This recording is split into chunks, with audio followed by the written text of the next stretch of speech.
Don't forget to. I'm hoping we get a couple more. Nancy should be here any minute.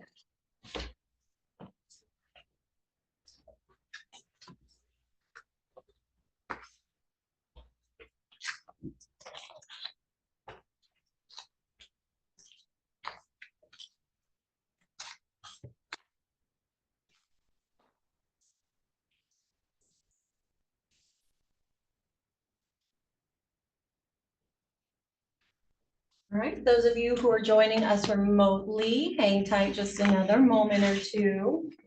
We're hoping a couple more will be joining us in person.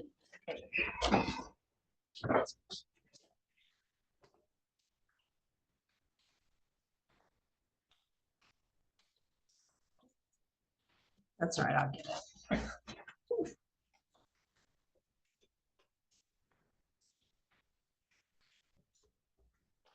Thank you.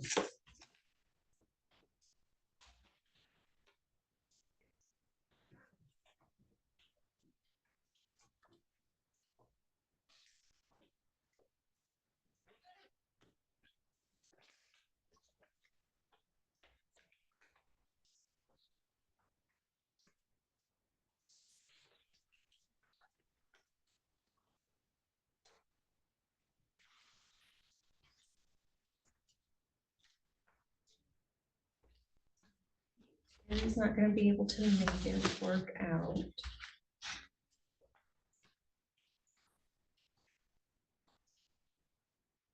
Right, so those of you who are online, just while we're waiting another moment or two, I'll do some quick housekeeping stuff. Please keep yourself muted when you are not speaking. You are welcome to join the conversation, and at that time you can unmute yourself, but when you're not contributing, please remain muted. Be mindful anything that comes across your microphone or your video is being recorded and will be posted to our YouTube channel, so it will be a matter of public record. So just be mindful of that. And this is, what is today? Wednesday, July 24th. It's now 9:03. I think we should probably have just another moment or two, or at least Nancy. Is she coming? Is she going to be here in person? I think in person. I thought she was going to be here in person, so she might just be stuck in traffic or something.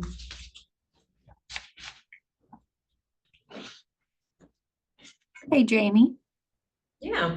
Nancy stopped here at the office to pick up some stuff that I printed for her, and that was like at 8:05. So I'm not quite for sure where she would be at, but I would think that she would be there anytime. So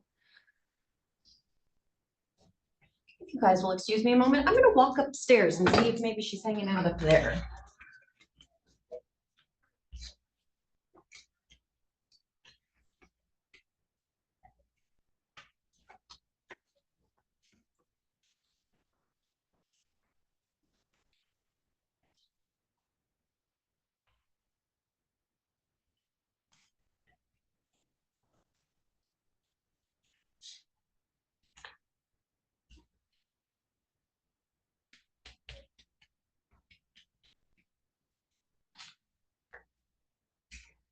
It's too bad they don't have door prizes because you would have won. Yeah. I think it's food and drinks. I think it's a pretty good price there. Yeah. No fried chicken though. You know, I had some last night, so. You're okay then. That's the big thing for our meetings. They have to have fried chicken. From Niemer's. If they don't have fried chicken, they all get a little worked up over it. One time Deb said, I thought I'd be smart because it was like towards Thanksgiving, and she said she ordered turkey and something. She never heard the end of it. We only come for the chicken. Does it still come from Niemer's? Yeah. Well, no, lately it's came from Herbie's or IGA Herbie's. Herbie's, okay. yeah. But it's got to be a pain because if she doesn't order, is it 50 people? Then she has to go pick the food up. Nobody will deliver the food anymore unless you have so many people. And so Deb has to go pick it up.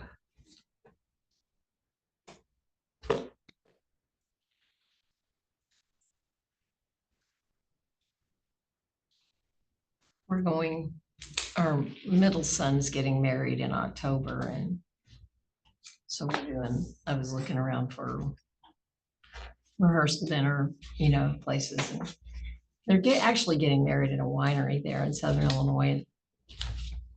And we're going to wind up doing the rehearsal dinner at the winery because they already had the winery for the weekend. He thought they just had it for the Saturday night. When he went back and looked at the contract, they had it for Friday night.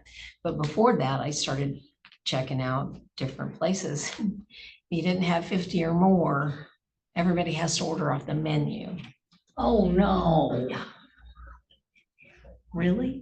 It would be just as expensive or probably more. Oh, To yeah. order off the menu than to go ahead and have, set the buffet up.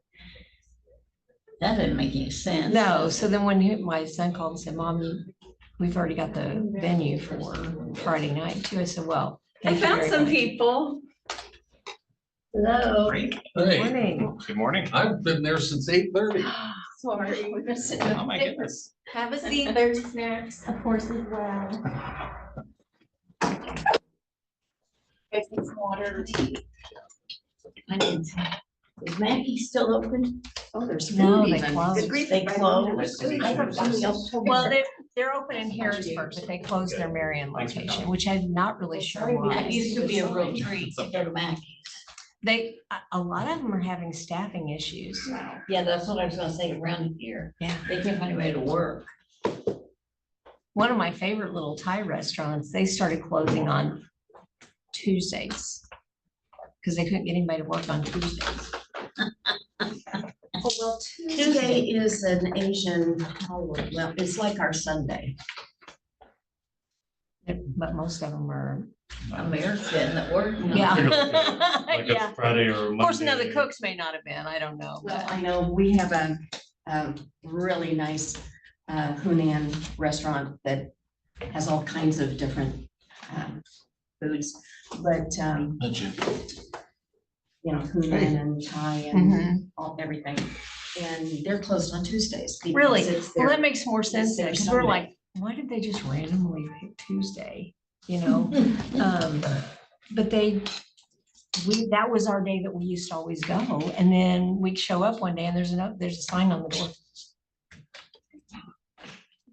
I have to change one, to find a different day. All right, I don't see anyone else in the waiting room online. So whenever you're ready, we can get started. How many do we have online, Jamie? We have 2 online, Bill Burke and Josh Douthit. What counties? Bill Burke is Crawford County and Josh Douthit is Effingham County.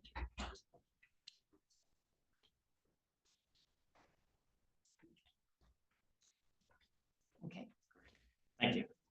All right. I guess in the interest of time, we'll go ahead and get started. I want to thank everyone for making some time this morning to come to our meeting and learn about the WIA program and roles and responsibilities of the chief elected officials and the workforce board members. Jamie, if you want to advance the slide, that'd be great. So this morning, we're going to get into a little bit, not too deep in the weeds, but on the program overview of WIA and what it is and what the services are and what happens, as we administer those services. We're going to really get into the roles and responsibilities of the chief elected officials and the workforce board members. In addition, we're going to talk about the workforce service levels and fiscal performance for LWIA 23 and give you kind of a good snapshot of what that looks like right now. We're going to get into a little bit of the corrective action plan that relates really to the youth program and some of those fiscal benchmarks. And now that some circumstances have changed with the transition of the fiscal agent recently, we're going to get into some high priority next steps and what needs to happen to make that a smooth transition. Next slide, please. Okay, so for those of you that don't know, I'm Brian Ellis. I'm with the Illinois Department of Commerce and Economic Opportunities, Office of Employment and Training. I'm the Southern Regional Manager for Workforce Programs. And with me this morning, I have Deb Waldrop, who is our Senior Workforce Management Consultant, and we're going to kind of tag team this presentation. To get through the material, I think that's going to be a pretty good approach. So we'll go ahead and get started. Next slide, please. All right, so why are we really meeting today? There's a few reasons. LWIA 23 has had some turnover of workforce board members and chief elected officials in the last few years. I know some folks have been on both of those bodies for a long time, so this could be a good refresher for those of you that have been around for a while. But for the new ones, this is, I think, a good opportunity to learn a little bit more about the program and what those roles and responsibilities really are. Another reason is because LWIA 23 was recently placed on a corrective action plan due to the youth program falling a little bit short on fiscal performance benchmarks that are required, and we'll get into that a little bit later. I should add that earlier this year, at our request, the LWIA had formed an action plan to kind of bring those numbers up. They've made some good progress, I think, but there's still some work to do in that area. But as I mentioned earlier, there's been some developments lately, and we're going to transition to a new fiscal agent. So those, the circumstances have changed. The CEOs recently held a special meeting. They've designated Steph's to be the new fiscal agent. So we're going to have to talk about some next steps to get that transition to the new fiscal agent started. So that's a lot of information. We're going to get through it. There's going to be an opportunity to pause, ask questions, have discussion as we get into it a little bit more. So just to kind of set us up, I'm going to toss it back over to Deb to talk about the CEO and LWIA roles and responsibilities. And, so we'll get going. Thanks, Brian. And just for my own knowledge, Nancy, I don't believe we've ever met in person. Nice to meet you. And can you give me your name? Jeff Voigt. Jeff Voigt. And which county are you with? Edgar. Edgar. And Worked quite a while. have you? Okay. I mean, just member of the CEO. Okay. And over here, I'm Jim Bolin. Jim Bolin. And what county are you? Clark. Clark.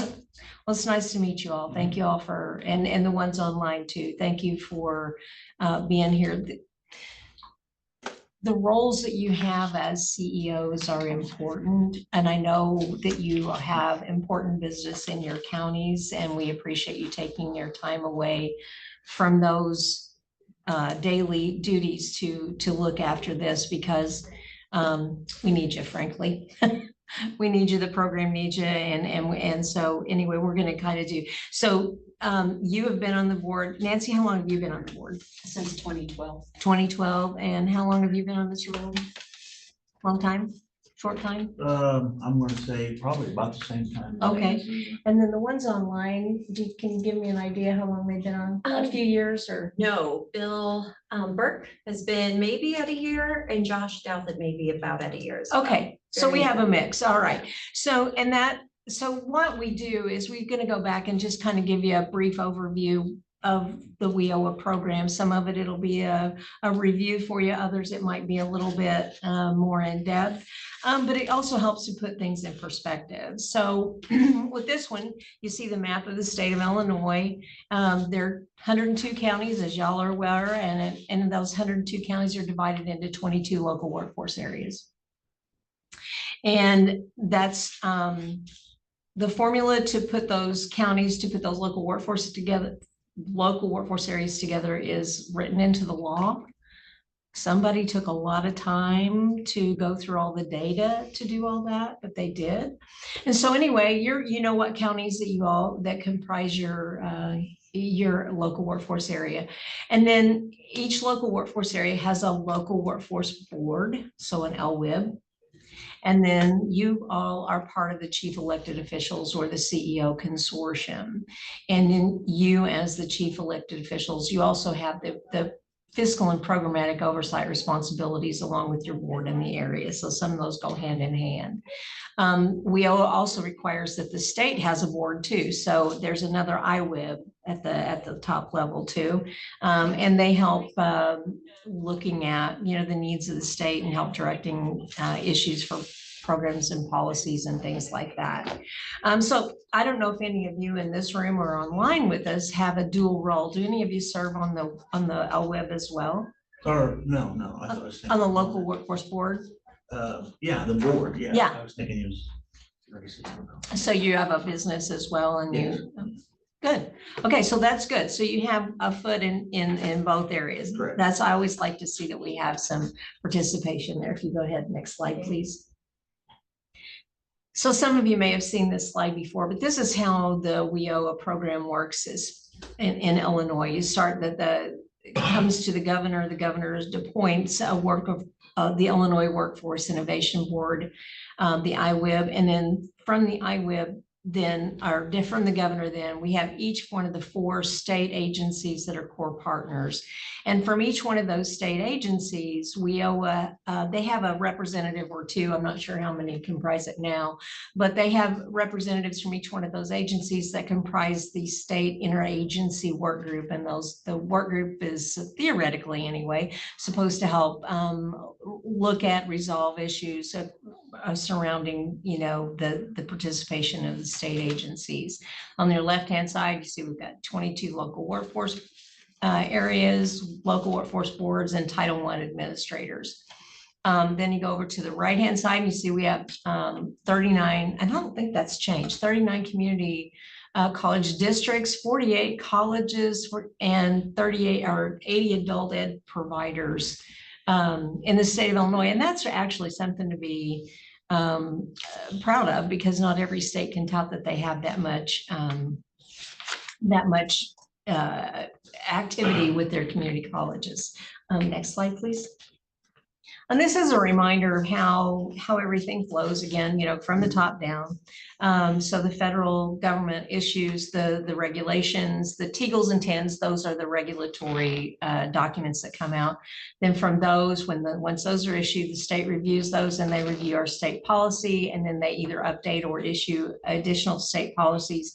Once those come out, they come down to the local level, and you as either a workforce board member in consultation with your chief elected officials, which is you, you look at if this is fitting for your local area. Do we have a policy on this? Do we need to update it? Is it fitting? Does it help us keep relevant and up to date for the needs of the people that we serve or the businesses that we serve? Next one. And so these are your key Title 1B or your WIOA services and today we're going to talk about WIOA because we have all these partner agencies and they're wonderful and we need to do referrals and we need to all work together. But today we're only talking about Title I.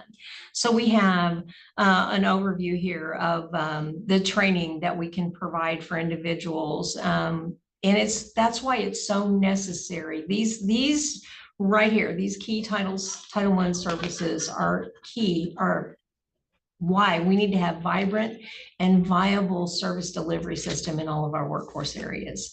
It impacts the lives of many people, as Elaine can probably attest to, the number of people that come through your program, and the businesses that we serve. And another area to consider, if you look on the right-hand side, you know, the training that we actually provide to the businesses as well, the incumbent workers, the apprenticeships, the on-the-job training, internships, and customized training. And that's another area to consider, is that here in your local area, unless I'm mistaken, the incumbent worker training is administered at the at your WIB staff level, right? So here through Lakeland currently. So in the apprenticeship grant, state supplemental grant, funding those. So we'll have to take that into consideration too when we talk about the transition over to the new service provider. And you know, we need to be cognizant of those services that are being provided, so we need to keep it as seamless as possible. So that's we won't drill down into each one of those, but that's your big picture. So with that, I'll turn it over to Brian. Thanks, Deb. Next slide, please. So to begin the conversation, we're going to give a quick overview of LWIA 23 service levels, what they look like, and how that relates to the yellow fiscal benchmarks. That'll give you a good idea of how the local area is doing overall. So on this slide, I've kind of broken this down, and I should preface this by saying like the information on the slide is current as of July the 3rd. That's when I ran the report. So this is broken down by each of the funding stream programs: youth, adult, and dislocated worker. In the first column, there is the program plan. That's what the LWIA 23 has planned to serve for the program year, which began on, this is actually the last program year. So it's July the 1st, 2023 through June 30th of 2024. So you can see what the plan was. The third, looks like the fourth column over is the year-to-date new registrants. That's what the local workforce area has added in terms of individuals to the program since July 1st of 23. And then the actual total of what's being served is in the last column. So I've highlighted youth for a reason. Those numbers are just a little bit lower than what we would expect right now. And that's what I kind of talked about earlier, is the workforce area is currently on a corrective action plan. They have implemented some strategies to bring those numbers up. And again, we've made some pretty good progress, but there's still, some work to do here on those numbers.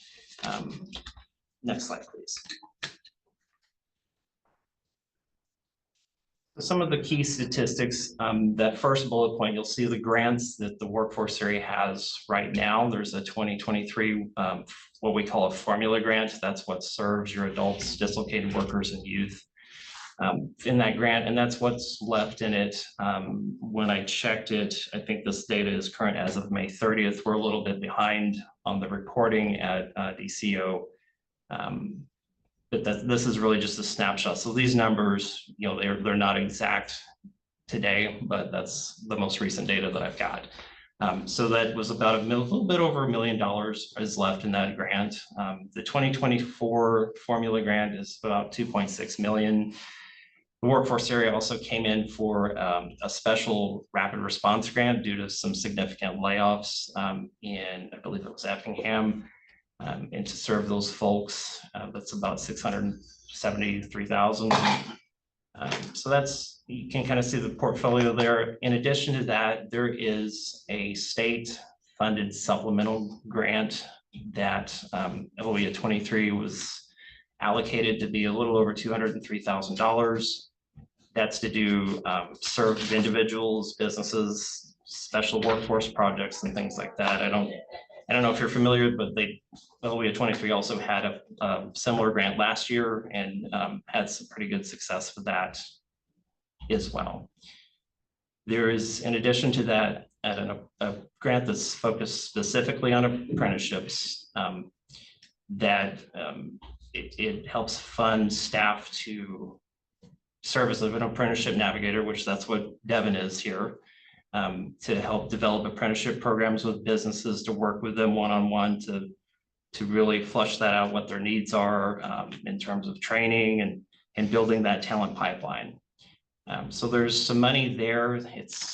We anticipate that's going to be probably around 150,000-ish, give or take. But you'll notice I've got a couple of asterisks there for the state supplemental grant and the apprenticeship grant. So those have not been dispersed to LWIA 23 yet, and that's partially due because of this transition to a new fiscal agent. So what will happen during the transition is those grants will be going to the new fiscal agent, and they will have to kind of strategize how they're going to utilize those funds to the maximum potential possible to serve businesses and job seekers.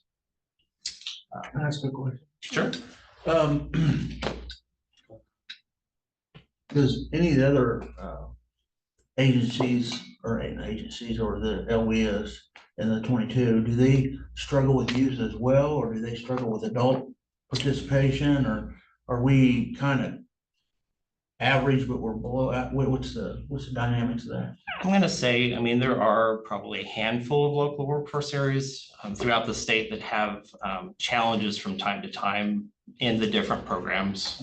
So this is not what I would say is unusual. Some of the local areas have had a little challenge, like since the pandemic. I mean, the pandemic kind of threw everyone into a strange place as far as registrants and numbers, and those were really low during that time. So some areas have been really successful in kind of pivoting from that and adjusting their strategies and being able to bring their numbers back up to where they should be. Some areas have struggled with it. And, I'm not sure, like here, that could be a factor for local workforce area 23, but there may be some other factors too. But it's not, it's not unusual to have this happen from time to time. It just seems to make sense that if some people are struggling in the adult area, they could focus their money to the youth, and then vice versa. With us struggling with youth, we could focus our money to, instead of trying to make a square peg fit in a round hole, you could adjust it to what your area needs instead of trying to force it down. Right, that's a good point. I mean, and there is some flexibility between the adult fund stream and the dislocated worker funding. The local area can transfer funds between those two programs. I think up to 100% of their allocation if they wanted to serve, because a lot of times we are seeing there's a bigger need in the adult, serving adults, that adult program. So a lot of areas transfer dislocated worker funds to the adult fund stream to serve more adults. Unfortunately, the legislation right now doesn't allow that for the youth funds. It's a straight allocation, from the federal government to what that amount is. They're really good at trying to make a square peg fit in a round hole. Yeah. So WIA is up for reauthorization right now. So there's conversations going on in Congress. I'm not sure what the final version of that will look like, but what you suggest is a really good suggestion. I would hope we see some flexibility just like that. That would be very helpful. Yeah. So. Thank you. You're welcome. That second bullet point, the 2023 service levels to job seekers, that's just information from that previous slide. You can see again what those numbers look like. The local area in total for all three fund streams plan to serve up 407 individuals. Currently, they're serving 318, and of those 318, 156 are new participants since July 1st of 2023.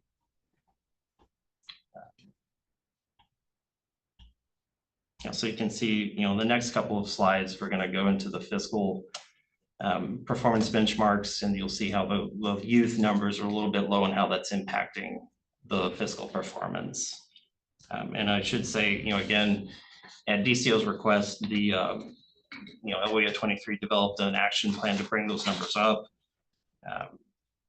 I mentioned that during the pandemic, a lot of local workforce areas were struggling kind of in this situation with their youth programs, but they were able to pivot and re-strategize to increase those enrollments. So, it can be done. I think LWIA 23 has done a pretty good job at reversing this trend, and I think that'll continue. It's just we've got some more work to do.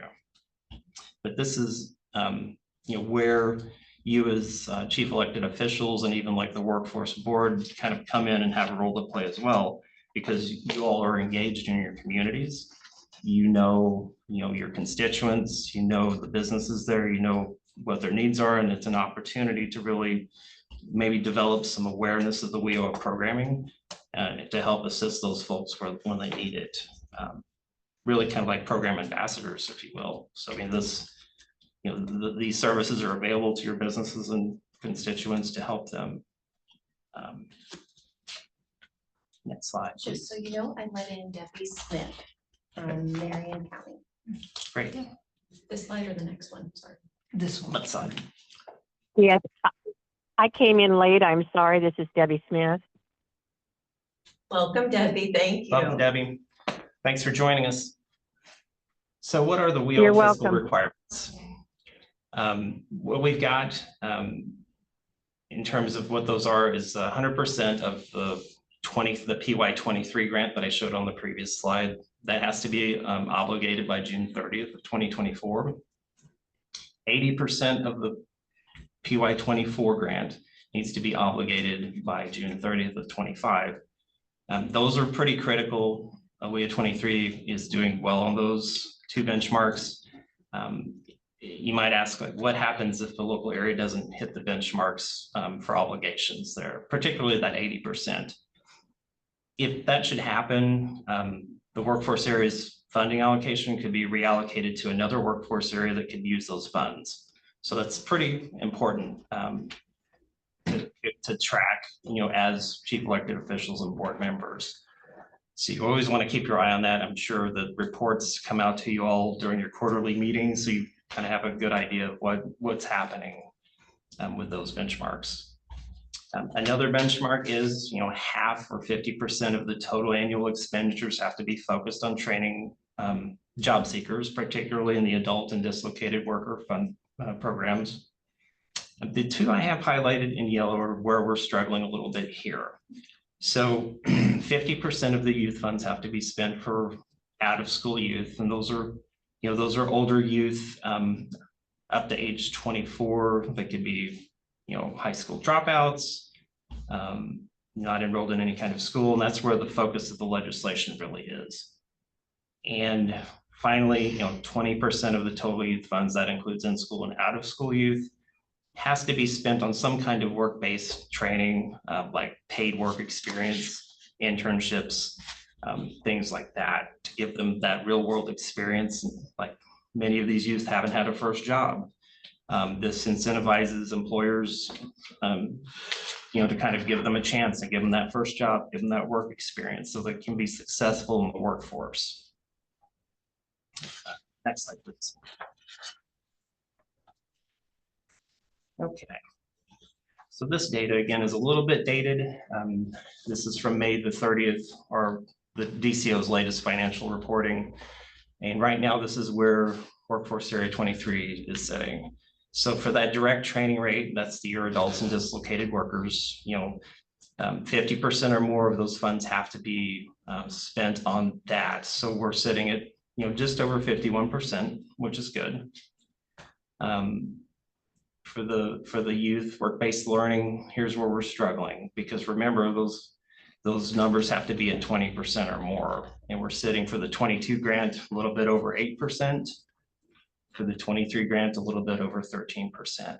So we still have some work to do here. Also for the out of school youth, for the 22 grant, remember, this has to be 50% or higher. We're a little bit over 13% for the 22 grant, a little bit over 33% for the 23 grant. So as I also mentioned, the legislation is up for reauthorization this year. Those requirements could change. We don't know yet, but right now, we're looking at, we have to be over 20% for the work-based learning, over 50% for youth out of school. Next slide. We'll pause here. I know that was a lot of information to get through in a pretty short period of time. Does anyone online or here in person have any questions, comments, feedback? Drilling down into the youth, you go to them, the percentages, that covers on-the-job training, or does it cover classroom training, or does it cover all them aspects of that? Yeah, so the 20% is for work-based learning, so that can be paid work experience, internships, I believe on-the-job training if there's any youth in that, but typically we do paid work experience because it's just got more flexibility with it than the OJTs. But it's just a technical term, but that 20% is for work-based learning, and then the 50% out of school. I mean, that's all, it's all together. I'm not sure, like, does that kind of answer the question? The 50% is for just schools only, is that what you said? Yes, yeah. And then that covers, what does that cover? Like if they go to school, does that cover tuition? Tuition, books, fees, could cover testing, I believe, if there's testing,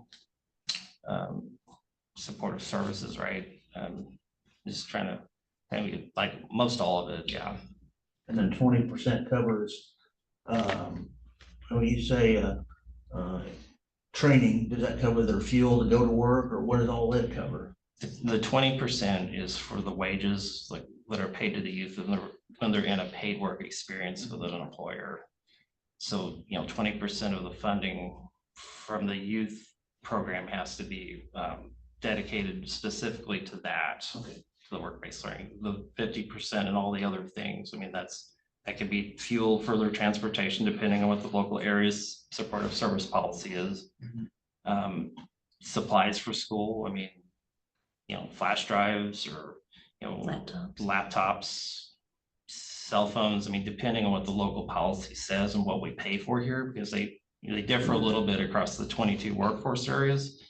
But that's where those expenditures would be. You stated that youth is considered up to 24 years old.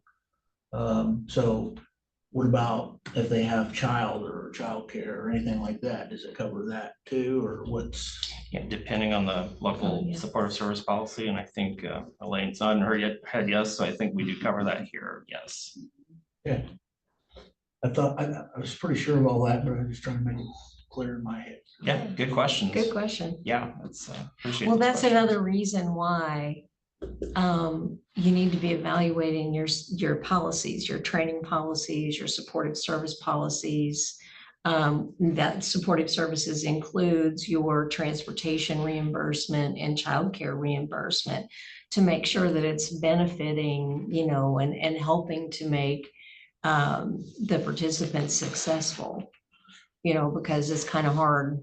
I mean, I've got kids and, it was tough when I was going back to school with kids, but it's tough anyway, so that's what the program's designed for within the, what I consider liberal constraints of the law. If you've got the funding for it, you look at that. So that's why it's so important to not only be engaged as a CEO and as an LWIA member, but as a member because you bring information back from your communities, so it's how it all works together.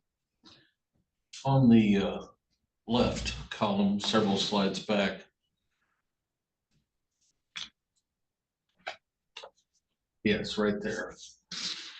On youth, the 23 plan was for 175. Prior year was 72. Who sets the numbers? I mean, that is quite an increase. And I'm not sure that's, I don't know statistically whether that's realistic or not. Mhm. Go ahead. Deb. No, go ahead. I was just gonna say, you want to explain the breakdown of how that 175? Because I think if I understood you right, you're thinking that the 175 is quite an increase over I think what prior year. the prior year would be 22, correct? Yeah. So what? Right, I understand that. Yeah, but what was the program goal for 22? Was it 175 as well? It was probably It's probably pretty close because what'll happen is the work. Those are negotiated goals. Right. But that still speaks to an unrealistic increase, I think. Yeah, so the prior year registrants is what the workforce areas actually serve. Like those are actual numbers. They actually serve 72 people in that prior program year, I right? figured that. So the plan that you see in the far left column, that's what they turned into the state. Like we planned to serve 175 people, but that was based on probably their last 2 or 3 years of how many people they served, like in program year 21, 20, like they used historical So information to The set that graph was goal. headed down, but then we asked for, well, we don't know what 21 and 22 or 20 were, Right. Right. but we're coming off of COVID and so. Right. Well, and they say that, and I'm just gonna go off a little bit of a limb. Uh-oh. They say that it's negotiated rates, but there's really very little wiggle room for negotiation. Okay, I mean, stay. for the state and the feds, the goals are established way back. And they really want to see more, more people served, right? So when every year, and as your WIB and your staff, you have to negotiate with the state on your performance goals. Sometimes they can be negotiated down depending on some of it, but it's all based on data, right? Everybody loves data. So it's all based on data. These particular numbers though, Deb, that we're looking at, that's not part of those negotiations. No. This is Go that's the ahead. performance. So these numbers come from CEFS when they see how much money they're getting with their budget and how many registrants or enrolled customers they have currently. And then that difference of how many do we think we can serve with this new budget? And then that's all submitted to our office and then we submit that to I could buy DCEO. that a little better. Right, but it still goes along with the But you have performance to goals. realize you have to have the money. Yeah, Right. You know, I mean, you say you're gonna serve 175, you have to have money for 175, and that's not always the case. well, and so did the allocation go down last year? I'm not Yes. sure, yeah. What, For you. a little bit, I'm not sure on youth, Went down a little bit. yeah, but in Not our general, youth, the adult. the adult. The yeah. adult, and then you got extra money for the dislocated So the workers. statisticians looked at all of the factors, right? And they're coming up with what it should be for the amount of money they're putting into the grant. The workforce Roughly. area would have looked at what's our allocation? Yeah. What's the average cost to serve a youth individual? And they would project, okay, based on the funding we received, we think we can serve 175 people. So they set that as the goal. They turn that into the state looks at it, the grant manager looks at that and says, is that reasonable or not reasonable? So they approved this based on the numbers LWIA 23 turned in. LWIA 23 looks at, historical data, how many did we serve in previous program years, what was our allocation then, based on that, they come up with, we think we can do 175 people. So they don't always, other workforce areas as well, don't always hit that number, but that's the goal they're shooting for. Thank you. Sure. Other questions? Well, when we spoke with them, we met with the folks, was it the spring, and we talked about that. They were trying to figure out ways that they could, be more aggressive and, and serve more youth. And sometimes it's just tough. It depends on what area of the state you're in. Some areas struggle with dislocated workers, which is very hard for me to understand how you struggle with dislocated workers when you have people being laid off all the time, and then other areas, they struggle with youth. Those are generally the two areas that have the hardest, they have the hardest time in fixing, because you can transfer money between adults and dislocated workers, so. Youth is a very difficult population to serve, as Elaine can tell you. I mean, they'll start with a program and then you can't get a hold of them for weeks and weeks, and it's a challenge. So, I mean, there's a lot of factors that go into youth. They can be difficult to serve, but they need our services the most a lot of times, right? So. But there are other services that we're competing with also, that the youth are able to get. So they have to be motivated to want to do this, because there's other safety nets out there that are available to them. You're right. Absolutely right. And that is, in some areas, it is unbelievable to me, because I've worked across the state. It's unbelievable to me, the amount of services that go to various populations, youth in particular. And it's kind of a competition, it's, on how we can serve them. But instead of looking at it as a competition, we have to see where we can assist as well. Understand. And- It is, and you gotta look in their minds. Yeah, And we're dealing with minds that aren't fully developed Yeah. if they're 20 years old. you talk to them about a laptop though, and it gets their attention a little bit, Yeah, exactly. But I mean, that is because that trend is not good. The other ones are better. We've seen worse, let's put it that way. Well. Sorry. No, these are good conversations, and Jamie is right. I was thinking more because of the negotiated goals, and those are just they aggravate me, quite frankly. But well, yeah, I mean, 'cause sometimes they're unrealistic. I mean, I'm just calling it like it is, you know? And then you guys are sitting here trying to figure out how you make those numbers work with the money that you've got. Yeah, so it is a tough And they call never go sometimes. down, they always No, go that's what I'm up. saying. You know, sometimes we've Always. got a little wiggle room, but not very often. Not very often. Anything else? Anybody online got a question? I don't see anything in the chat. Okay. All right, well, if there's no other questions or feedback, I'm gonna turn back over to Deb to talk about some of the roles and responsibilities and of the board and chief elected officials, and we're gonna talk about some of those local governance agreements that makes this all come together, so. Let's come together and sing Kumbaya. So I'm sure you're familiar with your roles as the local workforce board and your CEO groups, but just want to take a minute to refresh on those.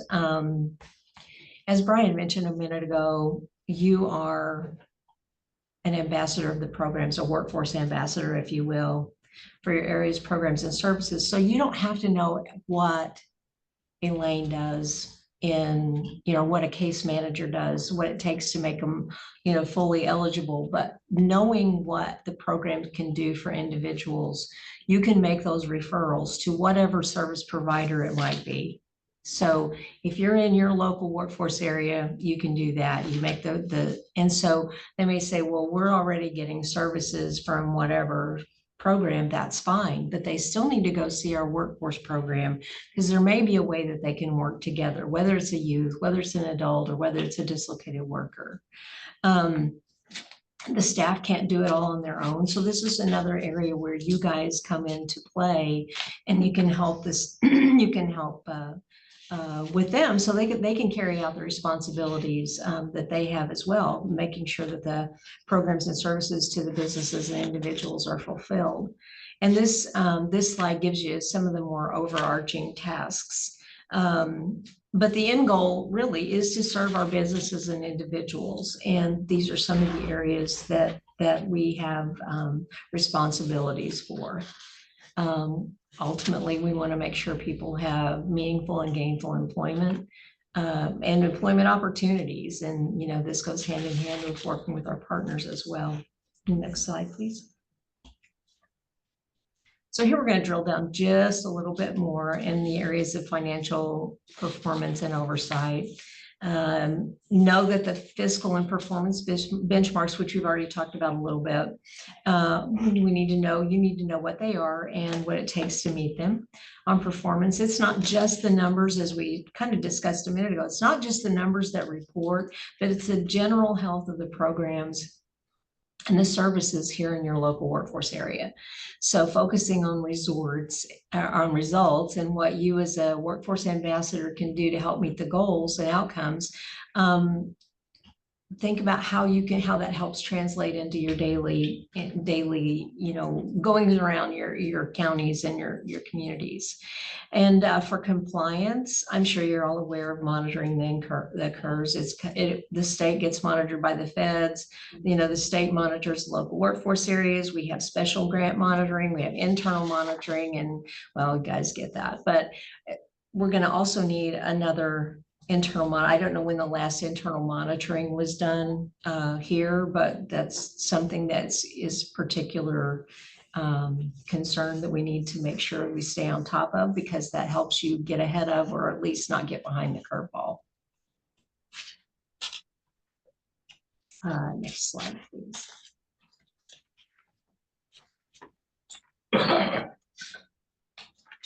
And so to be aware of, okay, so this is going to talk a little bit about the local workforce board responsibilities. You need to be aware of what goes on, whether you're a CEO or whether you're an LWIA member. You need to be aware of the responsibilities on both sides of the house. So as I said a minute ago, be aware of, you need to review and update or develop local policies if something else is issued that you don't already have. your 4-year regional and local plans, negotiating for funding for infrastructure costs of the one-stop centers, those types of things. And we'll go on down to the fiscal and programmatic oversight, and that includes the awareness of internal and external or state monitoring results. You have to, that's just key. That's key to everything. It's like it's talked about the general health of the program. Sometimes your monitoring picks up on things that you don't see in your performance numbers, because we understand how things can kind of get off track, or better, or even best practices. We're not just talking about the bad things, we're also talking about best practices too. So you can, restructure that maybe in another one of your programs. So your LWIBs are encouraged to, your LWIB members are encouraged to formally review your programs in the system for effectiveness annually. However, at a minimum, it must occur every 2 years during the planning process. Next slide. So as your CEO group, we're going to talk a little bit more about the responsibilities that you have. You have several exclusive responsibilities and roles, and those are outlined in the federal law. And one of them, the number one there, is serving as or naming an alternate entity as the grant recipient and fiscal agent, which you have recently done. It is done elsewhere. All the local workforce areas do it. You may be wondering how other local workforce areas are structured, and we've got 14 that are administered by local units of government, either city or county. 6 of them are incorporated as not-for-profits, and 2 are run by community colleges. So there's kind of a little bit of a distribution. You also appoint the members of your WIB, and when you're appointing a member of a WIB, it's really easy. I've heard other CEOs say, I just need to find somebody who will do it. And that sometimes that really is the case, and we understand that. But when you're appointing members, you want to make sure that they're going to be your voice on the board. They're looking out for your counties, right? They're looking out for your constituents. So you want somebody who's going to have, going to be the voice of, or the advocate for, your programs in your counties, and be a workforce ambassador for you all. And assuming the financial liability for any misspent funds, this is spelled out in your CEO agreement. Some of, and I'll just tell you, some of the CEOs, they leave it at the CEO level. The CEOs have to pay for it out of their own coffers, non-federal funds, and in some of them, they put it back on the agency. So that I can't remember what yours says right now. But the responsibility is yours, and it has to be lined out in your CEO agreement. Other items, are in concert with your local workforce board, how the funds are going to be spent, the negotiated MOU for your local plan, any competitive selection process for the one-stop operator. And so, other items that you have to be aware of too is when hiring WIB staff, because you're going to be doing that, whether it's when you transition, you have to have somebody who will be responsive to the needs of both the CEOs, the workforce board, and the program. So we've got to have somebody who's very conscientious and does the due diligence. Next slide. And so now we're going to talk about, I think we went 1 too many. How about that one? Is that one? There we go. So we're going to talk about your workforce agreement, or your governance agreements. The required agreements in Illinois is your consortium agreement, your agreement with the local workforce investment board, and the agreement with your grant recipient fiscal agent. There is also another agreement that has to be signed, and that's the designation and acknowledgement form, where the grant recipient fiscal agent can act on your behalf. So signing the grants and taking care of all those. So those will all have to be revisited. The two that we need done probably or the three that we need done ASAP is your consortium agreement and your CEO grant recipient and agreement and the designation and fiscal agent Correct. or the acknowledgement form. And so go to the next one. And so we'll start with your consortium agreement. It's pretty self-explanatory, and it's always a good idea to review anytime there's a change in CEOs. Honestly, I know some of the local workforce areas, they bring it up for their CEOs probably annually because you may have a new proxy or somebody else that's coming on board. They're not familiar with the agreement, so it's always a good idea to go over it. These agreements spell out, what the expectations are of the CEOs, how you're going to appoint your WIB members, how you're going to partner with the workforce board, how you're going to consult with the state concerning activities in your local workforce area and your plan, how the liability will be shared if funds are misused or misspent. They can be also used to designate the entity to be the grant recipient fiscal agent. And I believe you do have that in yours. And the CEO agreement is further identified in state policy. And I believe Brian provided some guidance on that as well. It's in your packet. What do you mean, the consortium agreement can be used to designate the entity to be the grant recipient? Within your CEO agreement, you can say either one of your counties, or you can say who the grant recipient fiscal agent is going to be in your CEO agreement. Okay, but right, this is for with the consortium. This is with the consortium. And then you have the other agreement that is between you and that designated agent. Does that make sense? It's in here. Okay. At least in our. Yeah. template. I probably highlighted it somewhere. Yeah, it was. It- I'm sorry. And no, that's okay. In most of them, they do go ahead and designate within that agreement. And then you have the separate agreement with the fiscal agent then that further specifies what the outcomes or what the expectations are. If you want to go to the next one, to the LWIA agreement. So you'll need to revisit this one at some point too. I don't think that much is going to change on this right now, but you do identify the expectations of the LWIA in regards to the planning and delivery of the services, and identify the individual and shared responsibilities that the CEO and the WIB are going to participate in. And then also describe how the CEOs and LWIB are going to work together to meet those goals. It's just some background on there.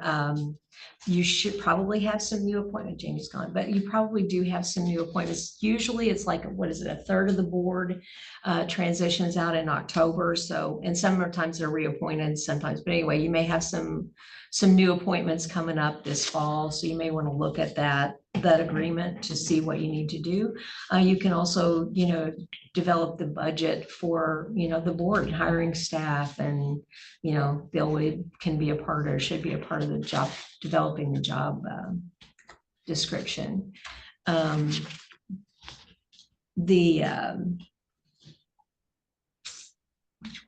So then you can hire a director, which you have, right? And this is for the staff to the board, right? So the LWIBs can establish and apply for a set of qualifications for position of director. This is kind of, I've worked with a couple of other local workforce areas where they've had to hire new staff. I don't know what you all are doing, so I'm just throwing this out there. I don't know how it's going to work out, but it's always good if you reevaluate what job description looks like and who you're gonna have doing that. The director is subject to limitations on payments, and in general, they may only assist the LWIB in fulfilling the required functions. In some situations, a local organization can often function simultaneously, and this is where we get kind of caught up sometimes, in multiple functions. And that's where you have an organization that is your grant recipient, fiscal agent, as well as a provider of services. And so that is common.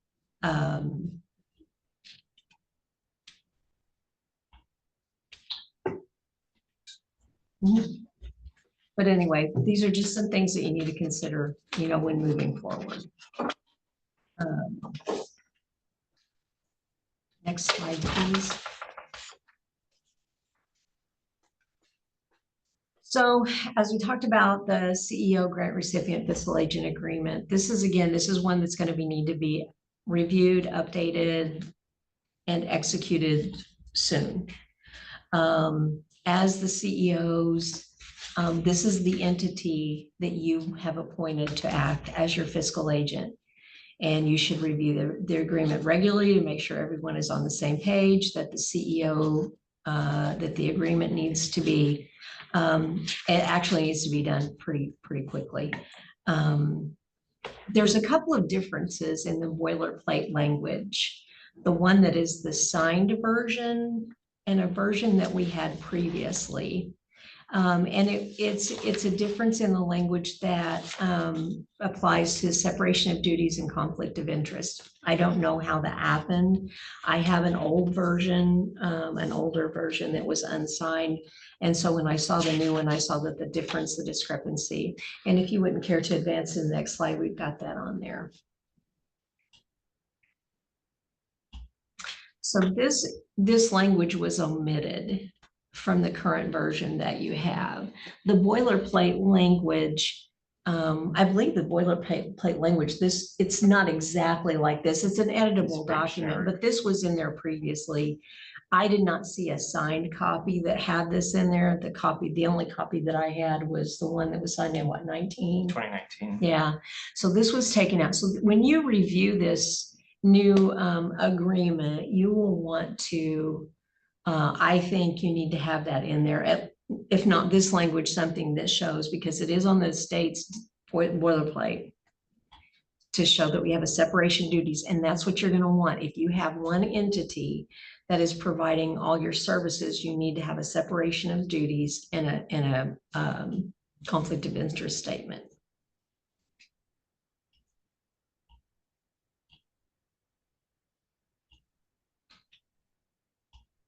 And I don't know That can be found where can we get that, a copy of this? I can send that to you, Nancy. I thought I may have sent it to you previously. We discussed it, so. We've talked about it. I may have a hard copy with me. Yeah. I'll check. But anyway, if you want to go to the next one, Because I know you said that we need this one. Yes. Yeah. And I know the committee, you have a committee of CEOs that are reviewing those two critical agreements right now for any updates, but that should definitely be part of the discussion. Something that I would like to see, it's more for party LWIA 23 people, but yeah, you had, and I couldn't find it here, you had that flow chart for this, it starts with the governor and this, that, down. I couldn't find that chart here, which would be kind of neat to have. And also, if we had a flow chart for our internal LWIA 23 to see, just how that. No, that's actually, you're spot on. Yeah. You're spot on. It'd be nice to have something like that. Are you going to send them the presentation? That was my next Yeah, statement. we didn't finish After it this up is till over yesterday, with, so. I'm gonna email this And you'll slide have it. deck to everyone Okay, good. on the distribution, so you have it as a reference. You'll have that flow chart Yeah. from earlier. But one of the things that we've already requested, and we have, is a flow chart from CEFS, or is a org chart from CEFS. But we're going to have to go a step further with that, and we're going to have to see a WIOA flow chart. We're going to have to see how that the state needs it as well as you all. And so, and it's really funny, and I'll just give you an aside here, but I've worked with, from I-80 South, I've worked with all the local workforce areas, and they're all just a little different. But one of them, two of them, when they didn't have an org chart, And it was the hardest thing in the world for them to put an org chart together because they really didn't know. And they were in a very serious state of distress. And that was one of the best things that they ever did, was to put an org chart together. So that way staff really knew what they were supposed to do and how they were supposed to. It's not that we're being hard-nosed here. People need to know how they're supposed to, you know, how they need to report and what needs to be going on here. And it was a very clarifying moment for all of them in that, and it established a much clearer work environment for everybody. And you all don't have that, but we want to make sure you start out on the right foot, you know? So hopefully that makes sense. But no, you're spot on with that. So anyone else have any questions? Any questions from folks online?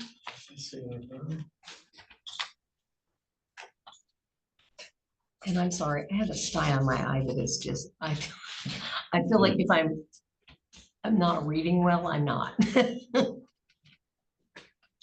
Well, if there's no other questions or feedback, we'll move on to the next slide. So here we're going to talk a little bit. I mentioned this at the beginning of our discussion, the corrective action plan, which, you know, again, LWIA 23 has already been working on the youth component of this to, you know, develop and implement some strategies that'll get those numbers up, particularly around the out-of-school youth and work-based learning expenditures. We're really focused on this year. We've just started a new program year, July 1st, 2024. So we've got a little bit of ground to make up from last year, and we've got all of this year. So we're going to work together to get those numbers to increase and trend in the right direction.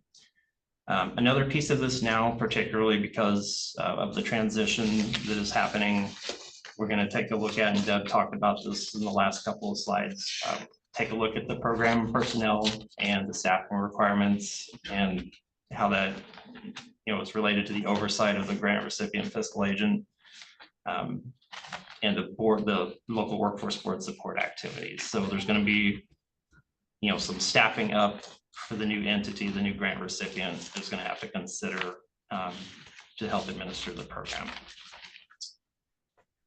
You know, another thing, because we will have a new grant recipient, I think on October the 1st, the communication between CEFs, which is the one that the CEOs have designated, the CEOs and the workforce board, those communication strategies, I mean, we really want to see open, free to direct communication. That way there's transparency. So we want to see, you know, some of that implemented as well. And then, of course, you know, during this process, there's going to be a lot of technical assistance from DCEO just on the transition. But if there's other needs as we get along further into this, particularly in terms of the youth expenditure rate, I mean, you know, identify those needs, and the department will work to provide that assistance to LWIA 23.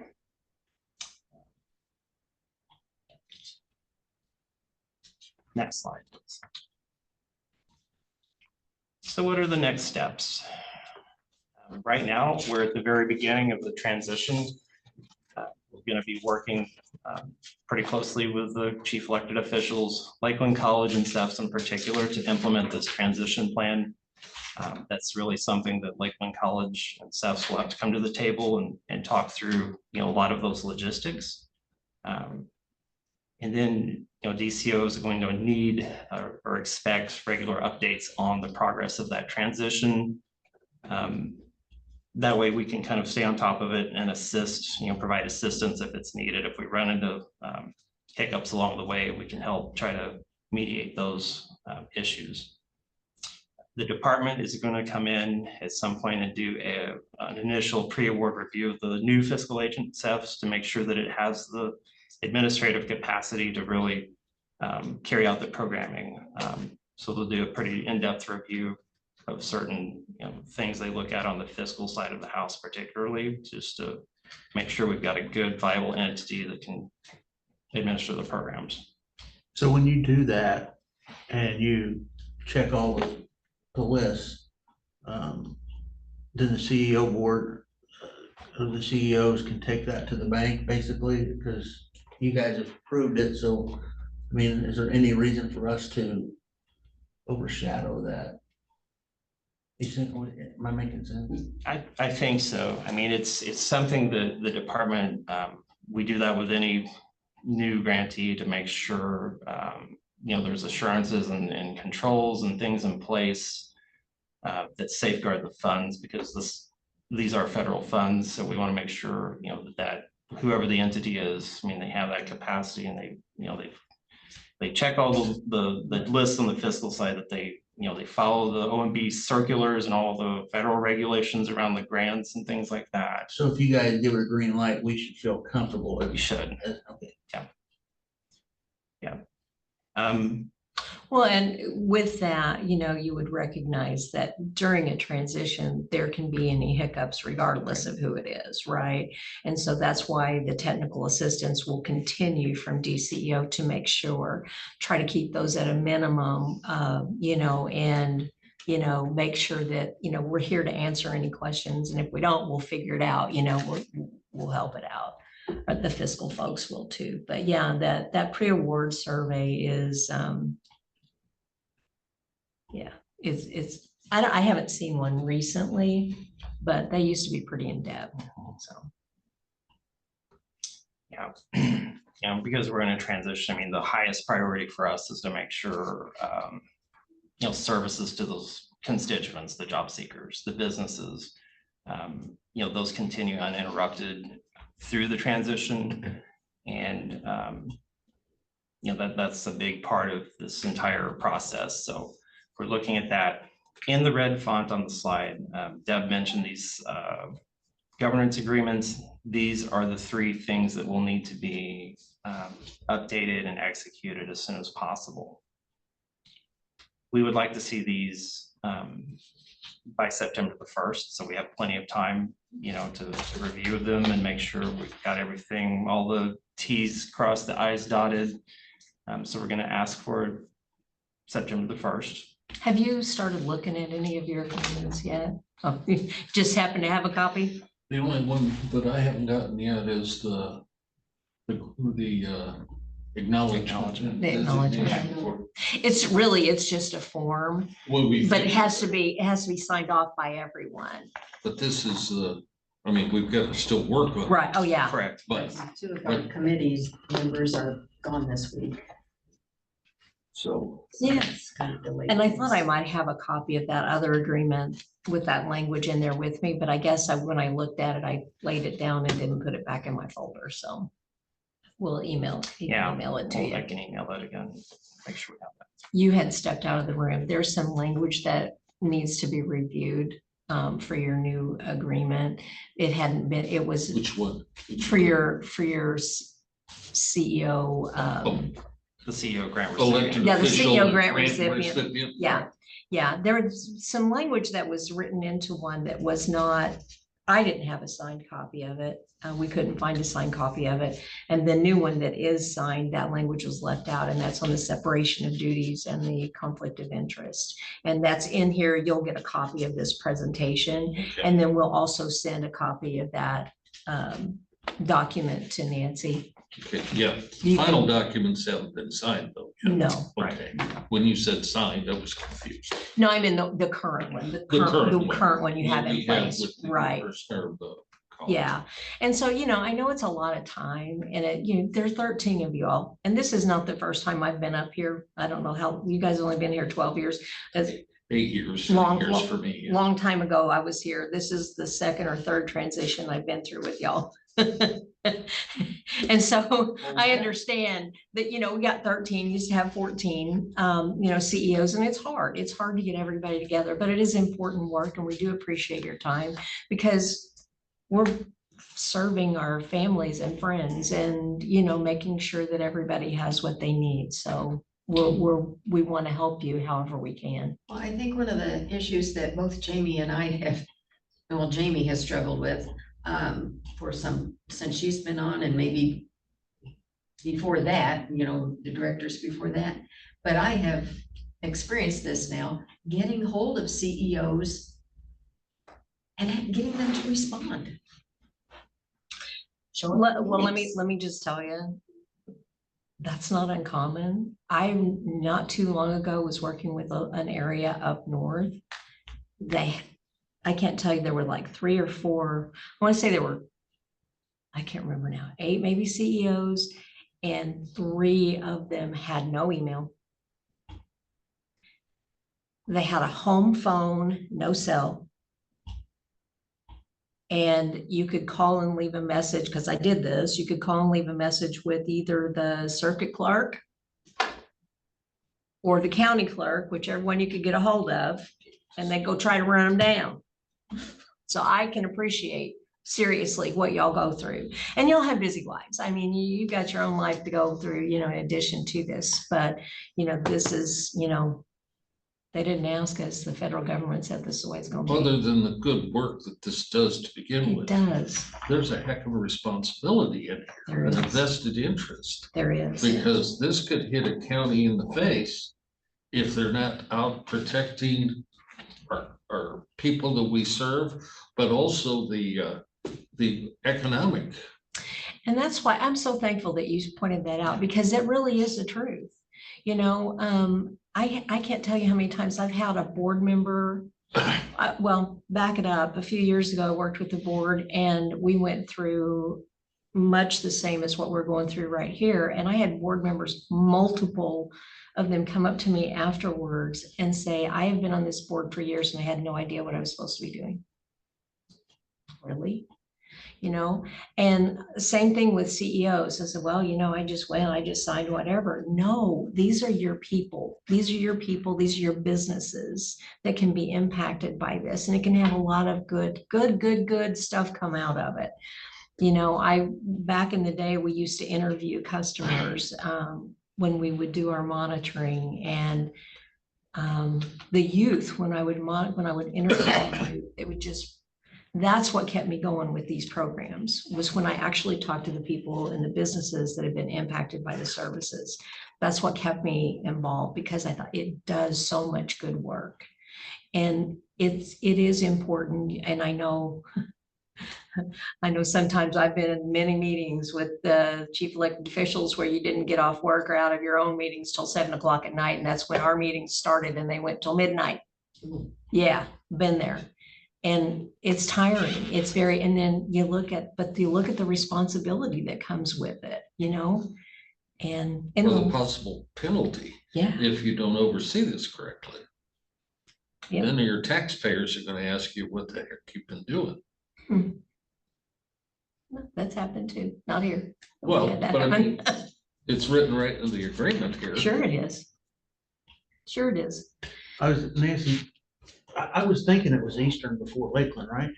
Is that Eastern? No, it was EI. IECC. Illinois, yeah, Illinois Eastern. which is Is Almy it- Colony. Okay. I could remember who was prior to Lakeland. I was thinking it was Eastern at Charleston. No, it's called Eastern Illinois No, Community College. Eastern Illinois has never had it Yeah. here, but it was. No, Illinois Eastern is your IECC. consortium of colleges. Mhm. They were Yeah. there. So when I got on the board, they was the ones that was doing it. Mhm. Yeah. Yeah. Terry Bruce. And so they did it for 5 years and then decided that they wanted to pass it on. So that's when it went to Lakeland. And Lakeland's had it now 10 years. And then now we've passed it on to, well, first, you know, the signing of the agreement, apparently. And you have that wordage of that needs to be included in here that she was just telling me about. Somewhere, yes, it's probably on my computer. I think. We'll get it to you. We'll get it to you I think I again. did send it to you. Oh, I do have it. Division of, I do have it right here. Do you care if I give it to you? No, I. We've had so many emails, and the thing is, a lot of people are responding to those emails, so the original gets lost. On this thread of conversation. It's on one of the slides. oh, okay. It's on one of the slides, but it was actually, and I think this was done after we did the realignment and you lost Douglas County to LWIA 17, Mhm. that this was done. And then apparently I I'm not involved in that process, so I don't know exactly what happened. But here's And a, that's when it was lost or left out. yeah, Right here. yeah. Right, I mean, I think that, Brian had mentioned that to me, that somehow Didn't make it into the. Yeah, it didn't make signed it into the agreement. final, I don't know the why. final. But, that's something we're strongly recommending goes in the updated new agreements. That separation of duties, conflict of interest, because SEFs will be ultimately kind of a one-stop shop when they're serving as the grant recipient fiscal agent, staff to the board, and the program administrator. So it's important to have that in there this time. Yeah.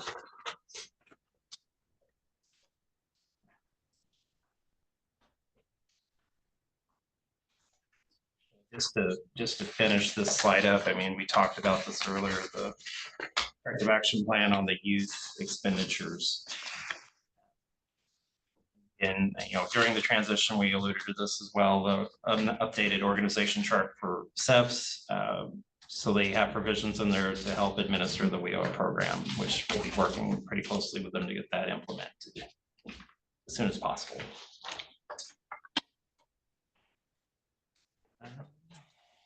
And that is all the information we have for now. Are there any other questions, any comments, discussion we need to talk about? I'm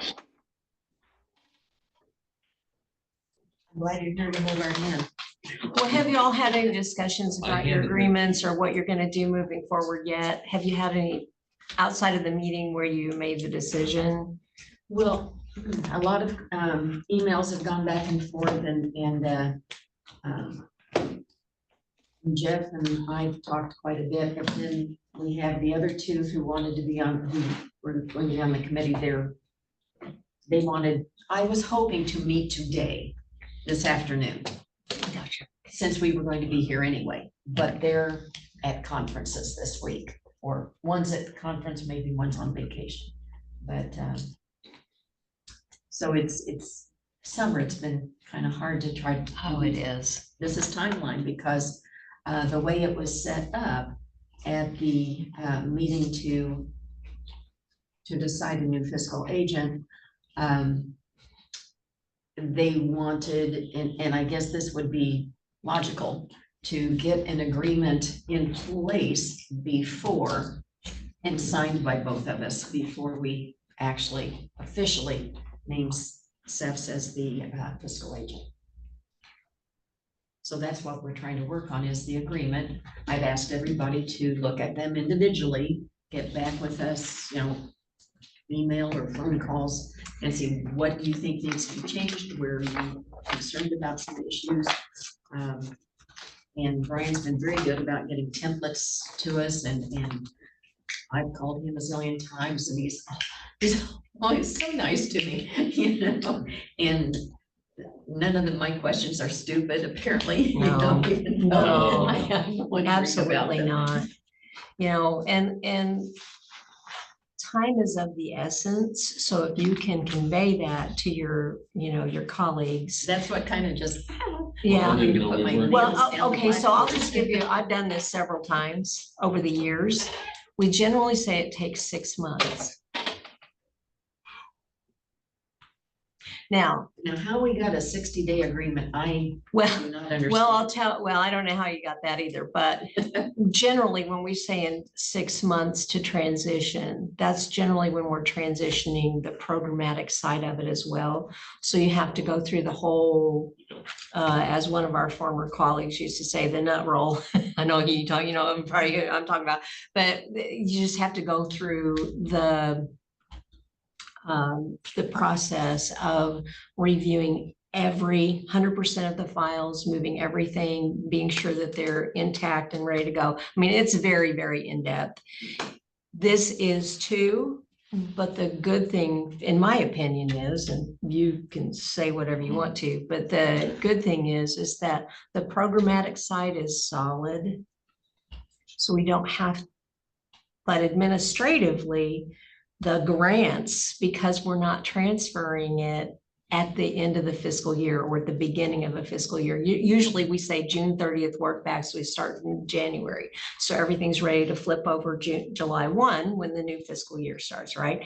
Well, we're not doing that this time. We're going to October 1. So it increases the amount of work on the administrative side with the grants and the fiscal side and that. So it's going to take a minute. But so the quicker we can get things rolling and signed, et cetera, the quicker we can start getting, you know, things done. And then DCEO has to do the pre-award survey. So that'll take a minute too.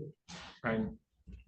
But it's the things that, you know, no one was, the nitty gritty, like Jamie even mentioned, she said, good grief, we've got a car title that has to be transferred. Yeah. Things. That's why we honestly, and I think, did you talk to him about, we needed a list of the grants and, you know, like the inventory, what would transfer over, what would stay? Because Yeah. that's some of the things that have to be considered as Right. well. And that's on that checklist. So you should have, as part of your packet, There's a checklist. it's a checklist of things that have to be done.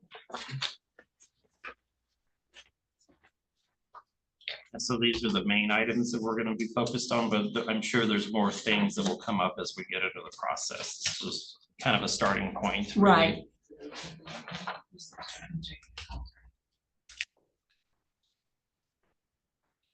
So it's in the one that's, yeah, it's on the, I'd be on the right-hand side. Yeah, it's got the yellow. So this is a checklist that we kind of go down. We've used this many, many times to help keep us on track with what has to be done, what's been done. Some of it's been going to be done simultaneously.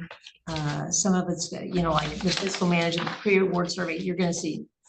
We tried it. This is the big picture, but it's still the checklist that has to be done within that. There's other things. But then if you see, you know, there's some things that are in white. We're not concerned about that right now, but everything in yellow. So you see, that's a pretty good chunk. Are these in order? I haven't looked in order of importance. In other words, is there a plan here in the checklist? Well, pretty much, yeah. Yeah, that would, It's like I said, but some of it's going to be simultaneously as well. right. But you've already done, what you're going to do is provide the evidence that all the local officials have involved to prove the transition. That's going to come in the form of your agreement with it signed. And you've already notified the state that you've made the agreement. Now we need to formalize it with the signed document. What we're working with, and we'll work with CEFS to make sure that there's the continuity of services. And I'm sorry if I'm talking too much, my tea's kicking in, but well, I got you here. I figure, you know, it's a good time to say it, right? But you know, the continuity of services, it's not the youth program services, the adult services, the dislocated worker services. We work with them on a continual basis like that. It's like Brian mentioned, you know, your apprenticeships, your incumbent workers, you know, those types of things that are handled at the WIB staff level that we're going to have to figure out. That's why we also need to see the org chart. So we're going to know how this is going to be handled structurally as well as programmatically. You said you're gonna get us a copy of this presentation. Correct. Yeah. It may take a day or two, but I will definitely email that out. So I guess Jamie will forward it to us. One of us will send it to you. May come from me and may come, or not, I'm not sure yet, but you will get it for sure. And we'll post the recording. So if there's a part that you kind of remembered, but couldn't remember exactly, and you want to go back and look for it, it'll be out there for you to listen to again.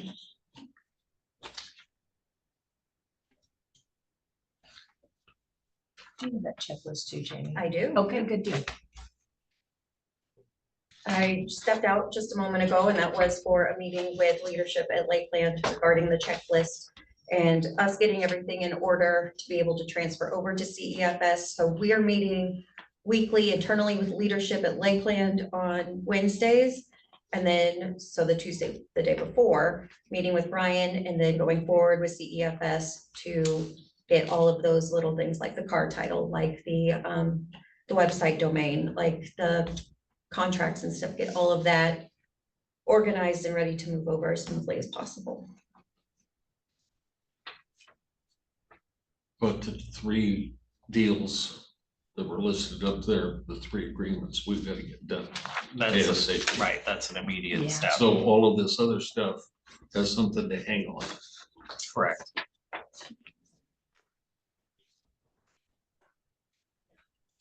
Yeah, because you had your meeting, and so it's in your minutes that you've done that, but now we need to, like I said, formalize it with the agreements.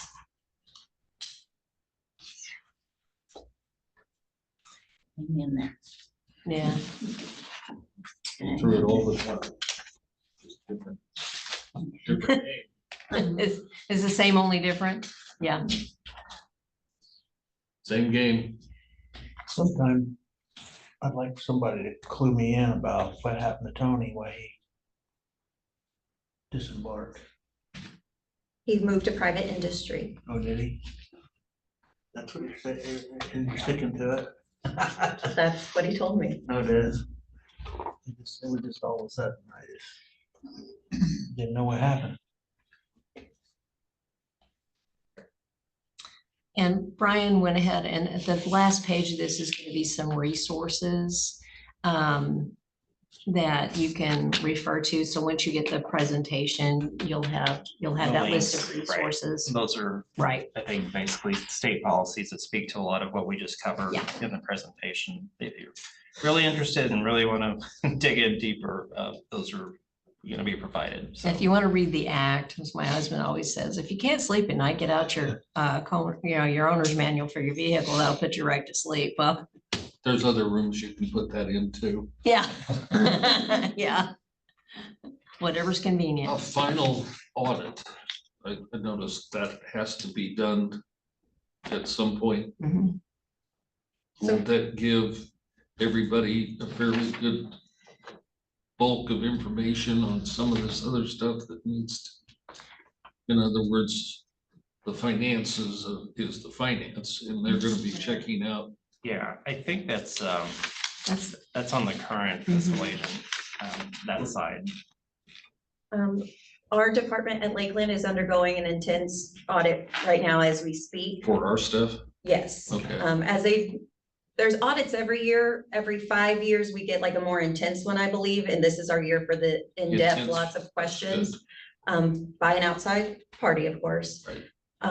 We are checking to see from July 1st to September 30th, will that be again on the block for that intense auditing as well for those last 3 months? Waiting to hear back from Tamika at fiscal at DCEO to ensure that, but right now, up till June 30th is undergoing currently right now. It'd Intense be great auditing. if they extended that. My guess is we will. Who's paying for that? That's all part of Lakeland's fiscal agent responsibilities, is that Okay, they I get all just- of that stuff I audited. mean, that could be,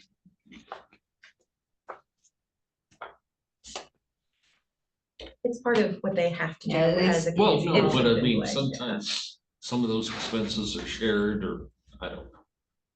Okay, Well, once it transferred over, then it'll go to the new fiscal agent. Right. Those responsibilities.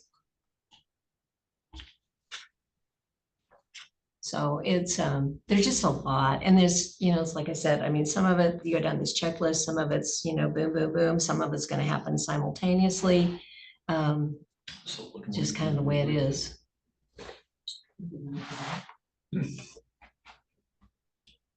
Does anybody online have any questions? I Well, do not see anything in the chat. Is there any questions online?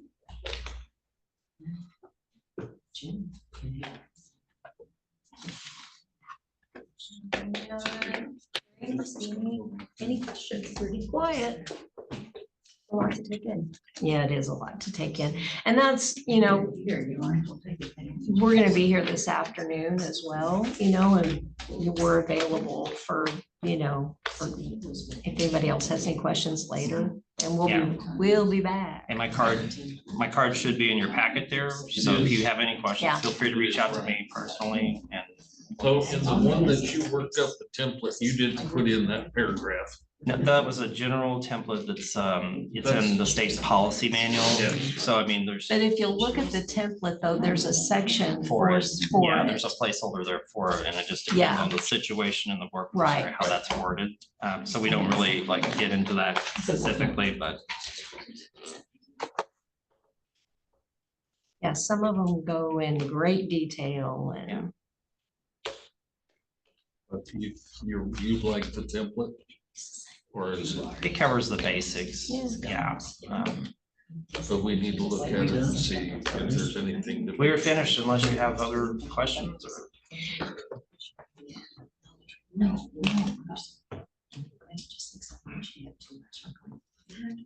Thanks for coming. If Thanks there's for no coming. other Thanks for questions coming. online, we'll go ahead and are we ready to end? I think so. Okay. Going once. Going twice. With that, thank you to all the chief elected officials who have attended today, both in person and online. Please direct any questions that you have either to myself or to Brian, and I can get Brian's contact information to you if you would like. Thank you so much. I will end the recording now. Said that they would be on that committee.